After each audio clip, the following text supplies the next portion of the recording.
আসসালামু আলাইকুম বন্ধুরা, এই ভিডিওতে ছোট্ট বাচ্চাদের জন্য একটি সহজ সুন্দর দৃশ্য আঁকবো। আশা করছি বাচ্চারা এটা দেখবে, শিখবে এবং নিজেরাই আঁকতে পারবে। প্রথমে আমরা পেন্সিল নিলাম। এখানে আমরা 6B পেন্সিল ব্যবহার করছি। এভাবে একটা সোজা দাগ আঁকলাম। দাগ আঁকার পর এই নিচ দিকে একটা দাগ, এই নিচ দিকে আরেকটা দাগ। এটা হলো ঘরের চালা। আমরা এখান থেকে এটার সাথে মিলাই দিলাম, ঘরের চালা হয়ে গেল।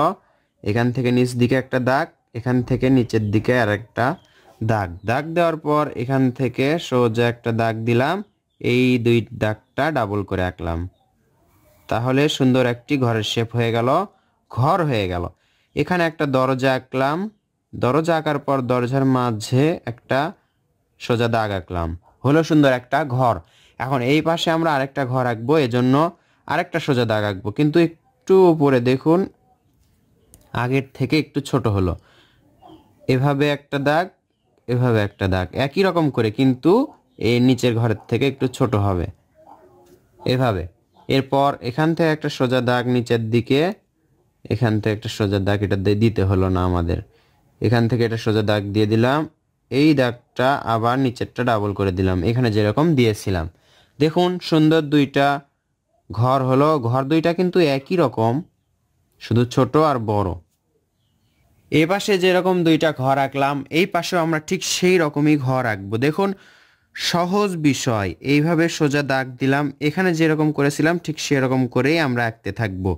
দেখুন একটা চালা আঁকলাম, চালা আঁকার পর নিচের দিকে একটা সোজা দাগ, এখান থেকে একটা সোজা দাগ, এরপর নিচের দাগটা ডাবল করে দিতে হবে।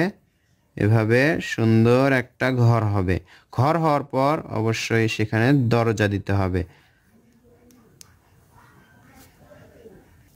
এর পাশে একই রকম করে যেরকম ওই পাশে দিয়েছিলাম সেরকম করে এই পাশেও আমরা একটা দাগ এঁকে সুন্দর ঘর আঁকলাম।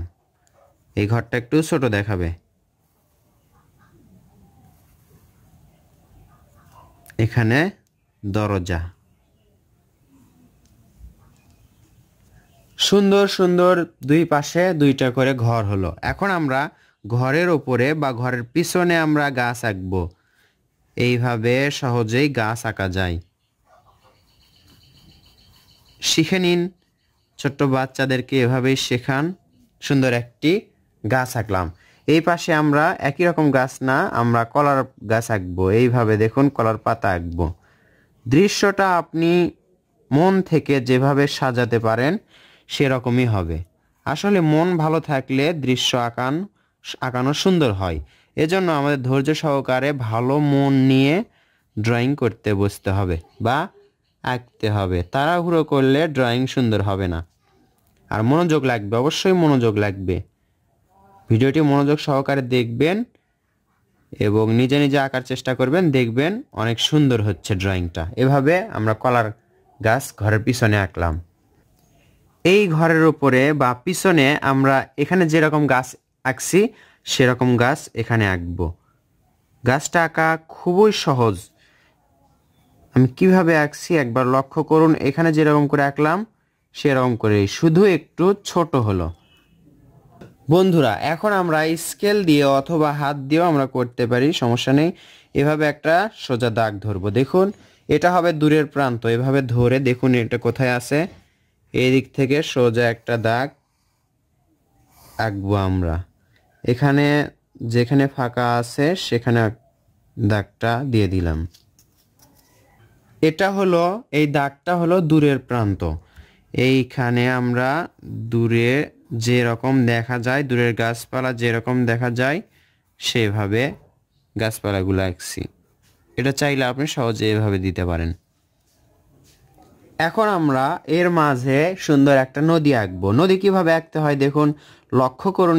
এখান থেকে এইভাবে একটা সোজা দাগ একটু বাঁকা করে নিচের দিকে নিয়ে আসলাম। এরপর এইভাবে ঢেউ করে দিয়ে এইভাবে, এখান থেকে আবার এভাবে, আবার এখান থেকে এভাবে দিতে পারেন। দেখুন এখান থেকেই সুন্দর একটা নদী হয়ে যাবে। এখান থেকে এভাবে নিচের দিকে যত আসবে একটু চওড়া হবে। এইভাবে এটার সাথে মিল রাখতে হবে। দেখুন এটা এটা এটা এটা, এদিকে এদিকে, এগুলো মিল রাখতে হবে। এভাবে সুন্দর একটা নদী হয়ে গেল। নদীর শেপ হলো, এখনো বোঝা যাচ্ছে না যে এটা নিচু। এইভাবে যদি একটা সোজা দাগ দেন, এই দাগটার সাথে ডাবল করে দেন, তাহলে মনে হবে এটা হচ্ছে উঁচু পার। তাহলে এই দাগটা দেওয়ার ফলে দেখুন মনে হচ্ছে এটা হচ্ছে উঁচু। এভাবে আমরা ডাবল করে দিলাম। ডাবল করে দেওয়ার কারণে পারটা উঁচু মনে হচ্ছে, তাছাড়া উঁচু মনে হচ্ছিল না। সুন্দর একটা খাল বা নদী হয়ে গেল। দৃশ্যটি দেখতে কিন্তু সুন্দর লাগছে। আপনাদের দেখে একটু কঠিন মনে হতে পারে, দেখতে মনে হতে পারে এত সুন্দর ড্রয়িং সহজে আঁকা যায় কি করে, কিন্তু আসলেই যারা শুরু থেকে শেষ পর্যন্ত ভিডিওটা দেখবে তারা বুঝতে পারবে আসলে এই দৃশ্যটা অনেক সহজ। স্টেপ বাই স্টেপ আপনাদেরকে বোঝানোর চেষ্টা করলাম। আশা করছি এই ভিডিও থেকে আপনারা বুঝতে পারবেন বা যে কোনো বাচ্চা বুঝে নিজে নিজেই আঁকতে পারবে। ভিডিওটি ভালো লাগলে লাইক করবেন, শেয়ার করবেন অন্যান্য বন্ধুদের মাঝে। দেখা হবে ইনশাআল্লাহ নতুন ভিডিওতে। আসসালামু আলাইকুম।